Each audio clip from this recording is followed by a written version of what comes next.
Who cares?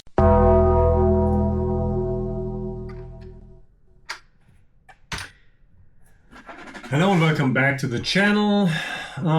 This is my late reaction to the UFC on ESPN Usman versus Buckley. As I said before, I was on vacation and this is my quick reaction to it because I didn't even watch the fights live. I watched them real live later and yeah, so it's not going to be a round by round analysis, as you know from my videos from earlier videos, but today it's just going to be my impression of the fight in general. And yeah, here we go. First fight of the night, we had in the prelims, we had the women's flyweight division, Jamie Lynn Horth versus Vanessa Demopoulos. Vanessa Demopoulos looked small. I said in before the fight, I said I think there's going to be a problem with her moving up. And it was. I was surprised from by Jamie Lynn Horth. She was really dominant. She was really powerful in her striking, and she hurt Vanessa Demopoulos a couple of times. She couldn't get her out of there, but she showed that she might be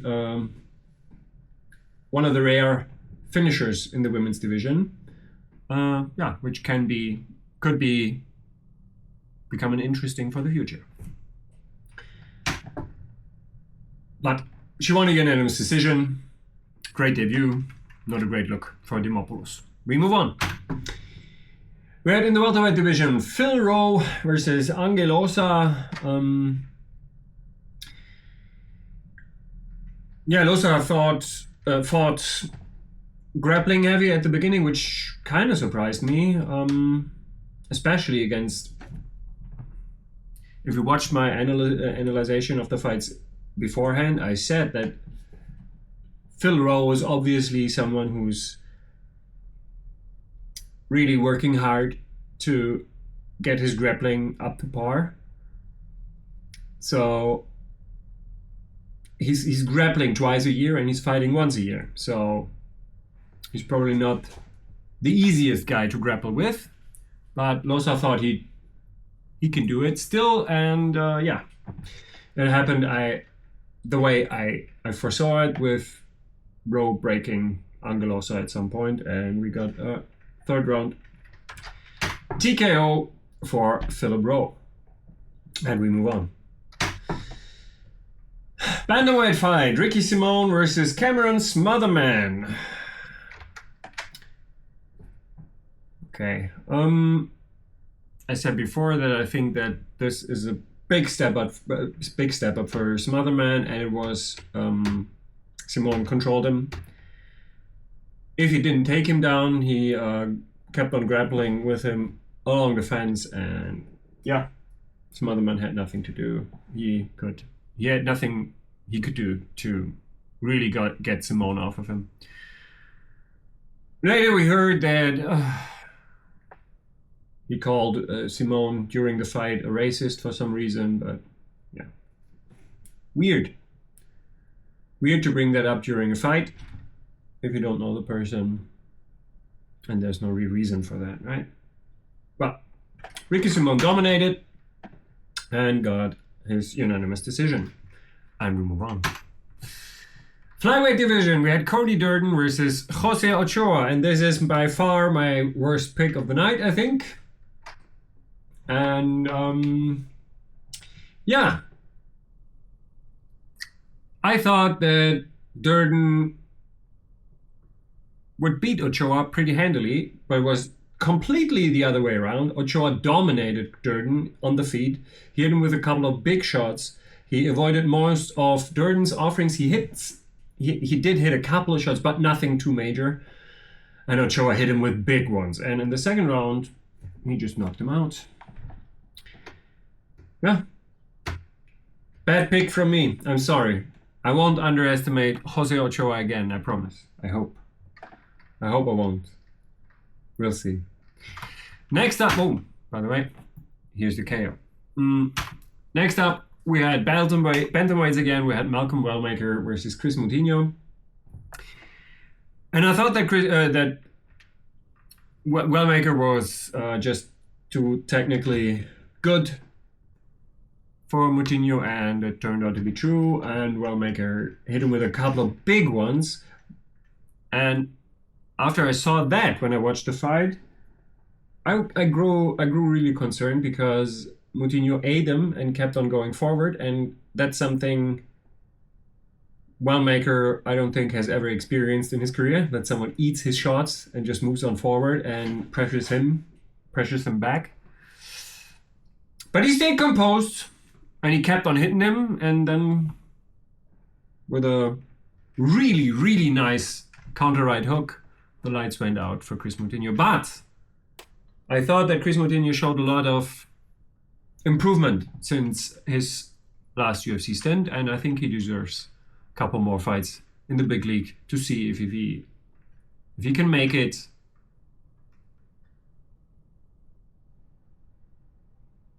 If he doesn't get like the super talented in all of his fights, because he has gotten a lot of very, very talented people in his career. Let me just check before I say something completely wrong. Where is it? Chris Moutinho. There it is. He had a couple of losses before, but yeah. I mean, to Guido Canetti, I said that in my preparation video. I said that I don't like his loss to Guido Canetti, because Guido Canetti, I like him personally, but in the UFC, he's been outstruck, he's been broken, and he's been out-grappled. So there's no area where he's really, really, really top level. And he got a standing TKO against Chris Moutinho. So, yeah. But other than that, he lost to O'Malley, which is fine, I'd say. It's okay to lose to O'Malley, especially at that point in time. But I'd like to see Chris Moutinho stay in the UFC and get another chance. Maybe not against the next hot prospect. We'll see. And yeah, as I said, Malcolm Wellmaker. In the first round, he got his TKO against Chris Moutinho. We move on. We had tough alumni facing each other. We had Michael Chiesa versus Court McGee. The fight did not turn out the way I expected it to be. If the judges would have given this one to Court McGee at the end, I would not have complained, because it was really, really close, and Chiesa could not imply his game plan at all. I don't know how many. Did he get some takedowns? He got like a couple, but nothing too major, and no domination at all. I thought the biggest shots were landed by Court McGee. So it was, to me, it was a disappointing performance by Chiesa. Court McGee did exactly what I expected him to do, but Chiesa wrestled worse than I expected him to. He still got a unanimous decision though. Got lucky.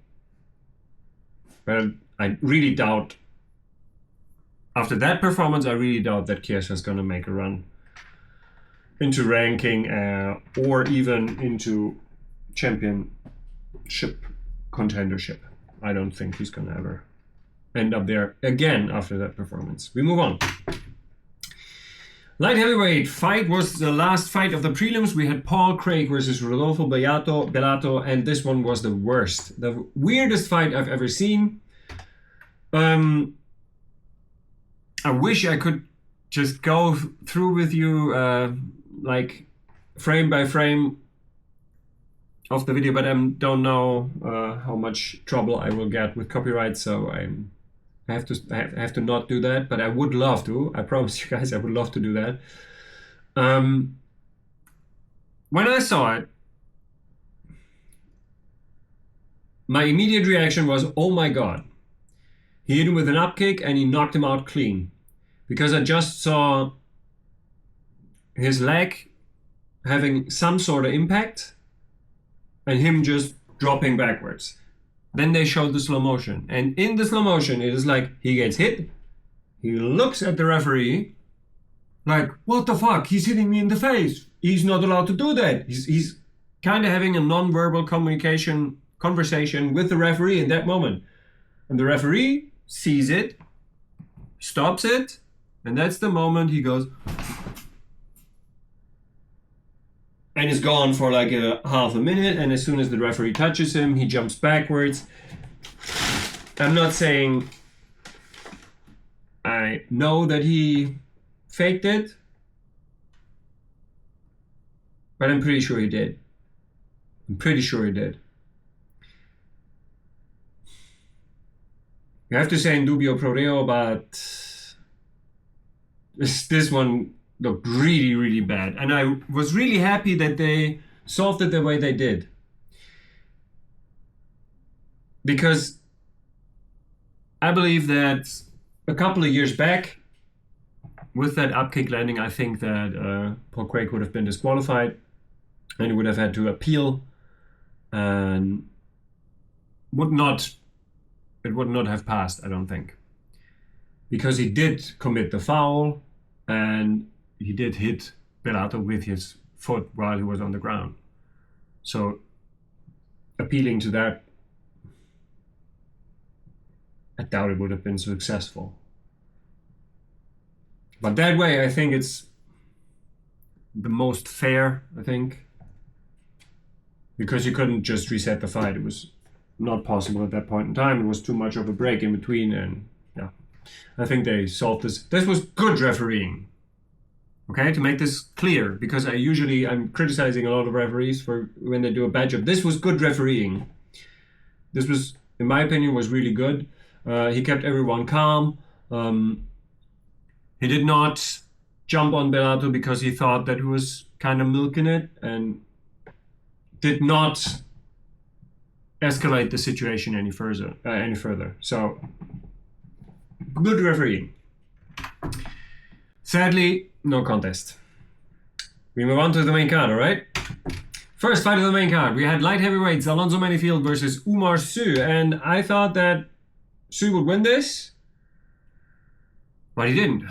Manyfield was just too big and strong and powerful on the feet. I did not expect it to go that way. I thought that Umar had more tools available, and if he couldn't get it done on the feet, couldn't hurt him on the feet, then he would just switch to wrestling and get him down. But no. First part of that sentence, yes, was true. He couldn't hurt him on the feet, but he couldn't take him down either. So I did not watch this fight super closely, so I can't say nothing about the judging, but what I saw, it felt okay. It felt okay. I think there was a 30-27 in there. That one, no, it wasn't. 29-28 all around. Because I thought that the first round was Umar's, but after that, he lost it all. And Manyfield got the unanimous decision. Probably back to ranked. Let's see. Moving on. Middleweights, Mansour Abdul Malik versus Cody Brundage. Another really, really weird fight that was perfectly handled by the referee in charge, in my opinion. We had 2 rounds with Mansour Abdul Malik hitting Brundage with a lot of big shots and Brundage occasionally hitting him back. But it felt like all the damage was done by Abdul Malik. But Brundage was still dangerous, don't get me wrong. He was still dangerous and he was still there in the fight. He wanted to be there in the fight. And then Abdul Malik went in with a hammer fist, a right hammer fist like this, and he... No, let me rethink that. No, he was on... And it landed like right here, so he could grab onto Brundage's head.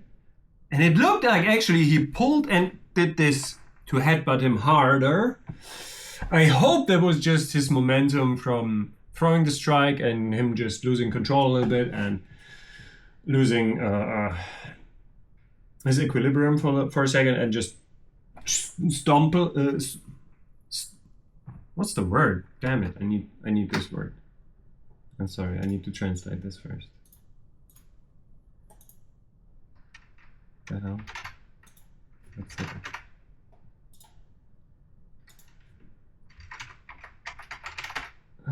To stumble, yeah. He kind of, maybe he stumbled into that headbutt, but it kind of looked like he hit him, maybe on purpose even. I don't know. I hope he didn't. But the first moment for me, it looked like a punch. So it looked fair to me. But Brundage immediately started to protest, and the referee did not call a fight before he checked the tape. And on the tape, it was obvious that there was a headbutt. And after the headbutt, Abdulmalik went in for the kill and got the TKO finish, so they could not reset the fight anymore. So I think they did the perfect thing. And the rules say that's what you're supposed to do. If one person can continue after, I think, 1.5 rounds, then you go to a technical decision. And that's exactly what happened. And Mansour Abdulmalik got that technical decision to... damn it. In his favor. He got the decision in his favor. But, as I said, I think it was deserved. He did more throughout the fight. We move on. Red bantamweights again. We had Cody Garbrandt versus Raoni Barcelos. I had Barcelos winning by submission because I thought that Cody Garbrandt had already shown in his last fight that he can be out-grappled and that he can be dominated and that he can be submitted. And I still feel like Barcelos could have done that, but he showed more of his striking techniques. Showed that he can hit Garbrandt a lot. He hit him with a damaging knee really early in the fight. After that, Cody Garbrandt's face looked like he, I don't know, went through a wood chipper or something like that. Yeah. And I thought that Barcelos just did more, and he got a unanimous decision as a result. We move on. Middleweights, Edmen Shahbazyan versus Andre Petroski. I had Ed winning, but I thought he would clip Petroski, which he did a couple of times. But the weird part to me in this fight was that in the first round, Ed was super dominant on the feet. He hit him with everything, and Petroski had no answer at all. All of a sudden, in the second round, Petroski starts landing, and Shahbazyan, well, did not hit that much anymore.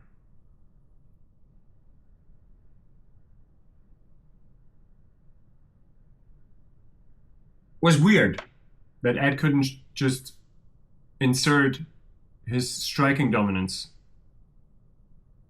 that much anymore. Maybe it was Petroski getting more confident, but Petroski is not a great striker. Not yet. He might become, who knows, but right now he's not. He's not one of the top strikers in the middleweight division. So Ed should have his way with him on paper, but he did not. So, yeah. Ed did enough to win this fight by unanimous decision, but to really impress me, he did not do enough. So, decent performance, but nothing spectacular. We move on. Co-main event of the evening. We had Rose Namajunas in the women's flyweight division versus Miranda Maverick. And it's been a long time since I've been as happy to be wrong as for this fight, because I was picking Miranda Maverick to win. To be honest with you, if the judges would have given this one to Miranda Maverick, I wouldn't have complained. Because I thought that in the... which rounds were those?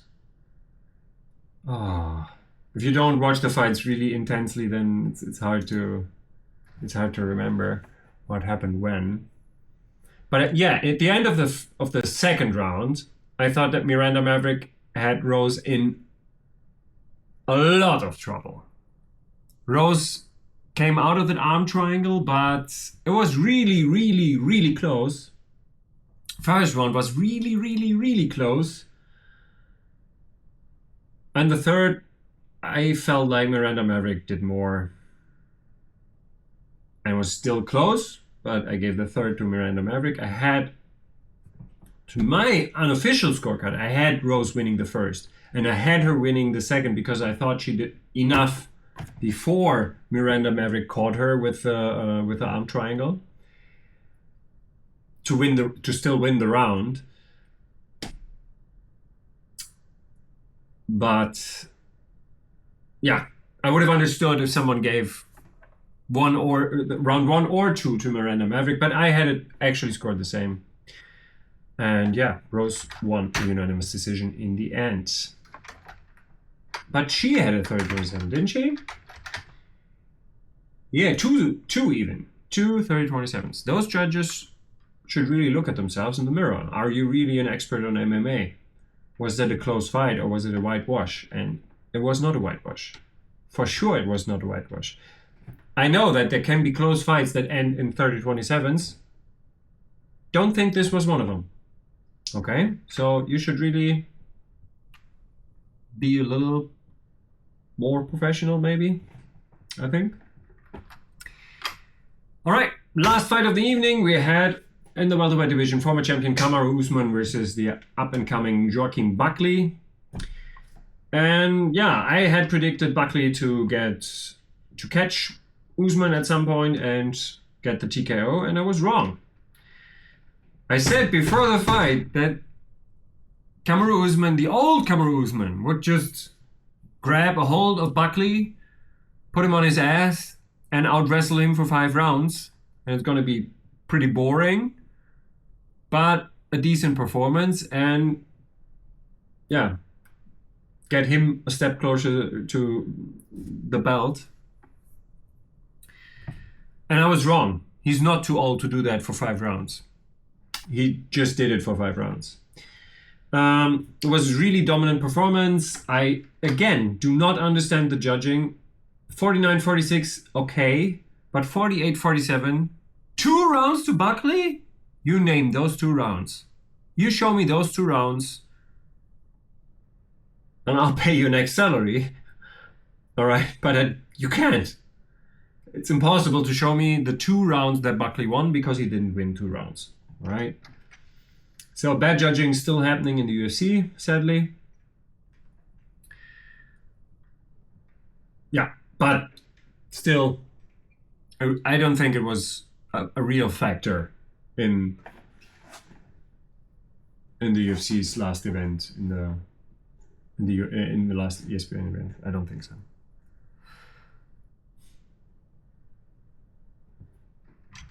But still, you should hold yourself accountable to every round you judge, to judge the round correctly, I think.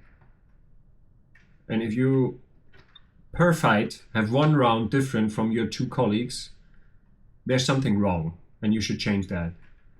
All right, here's the unanimous decision.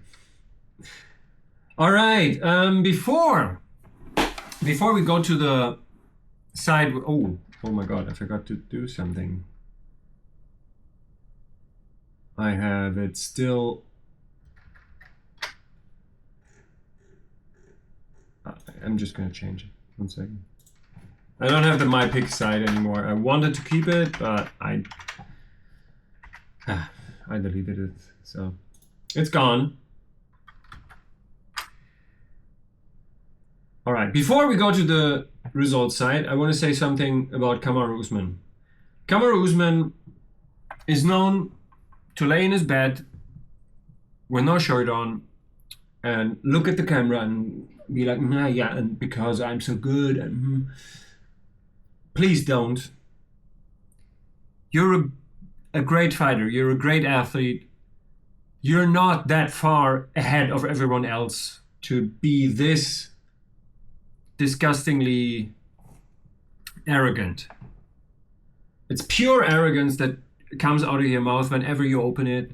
Please relax. With the who stuff again? You have to call you the owl again, I guess. It has been a couple of years without you being called the owl, but you're the owl again. Hoo-hoo! Hoo-hoo! You fought him in your own studio. You cried about it. Say something else if you don't want to fight him, but saying hoo-hoo is just pathetic. Ah, it's really disgusting. It's really disgusting, the demeanor of a couple of these guys. All right, now we move on. These are the results. And, oh, I already moved my face. Shit. So my face was over a couple of guys. Profiles, I guess. Let me see that. Oh, shit. Do you want to see them? Okay, I show you. Oh, I show you. No, it's not the one I want to shift. That's the one I want to shift. Yeah, please. All right, which one did I have?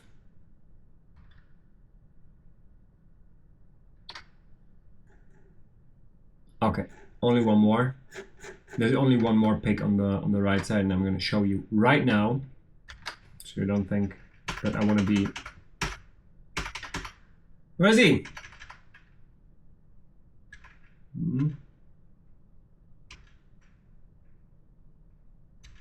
Where is he? No. There he is! Now you see Court McGee. All right. We move on quickly to the results. Oh, my bad. Here we are. And now I'm moving my face again. All right. We go over them really quickly because I'm really hungry. I want to eat. We had Jamie Horth get a unanimous decision over Vanessa Demopoulos. Phil Rowe get a TKO over Angelosa. Ricky Simon, a unanimous decision against Cameron Smotherman. Jose Ochoa, KO against Cody Durden. Malcolm Wellmaker, TKO against Chris Moutinho. Michael Chiesa, unanimous decision against Court McGee. Paul Craig had a no contest with Rodolfo Bellato. Alonzo Manifield, a unanimous decision against Umar Su. Mansour Abdul Malik, technical decision against Cody Brandage. Honey Bazelos, unanimous decision against Cody Garbrandt. Ed Shabazian, unanimous decision against Andrea Petrosky. Rose Namajunas, unanimous decision against Miranda Maverick. And Kamaru Usman, unanimous decision against Joaquin Buckley. Should have stayed. I told you I was switching these fights around. I should have stayed with Rose and Kamaru. I had that picked like, I don't know, a day before I made my prediction video. I had it the other way around. All right. How many did I get correct? I had 1, 2, 3, 4. 4 incorrect. 1 no contest. Me, it was 13 fights, right? So 8 correct, 4. It's okay. 2-1. I'm happy. I'm happy with that. All right. I hope you had some fun. And I'll see you guys for the next prediction video, which will be coming out on Thursday. So stay tuned for that. Please consider leaving a like, subscribe, and comment on my videos. I really would love to have some communication with you guys. So please do that. And yeah, I hopefully see you guys in the next video. And if you bet, please tell me if you were successful with my tips. I would really like to know. So have a good day. Have a good week. See you guys.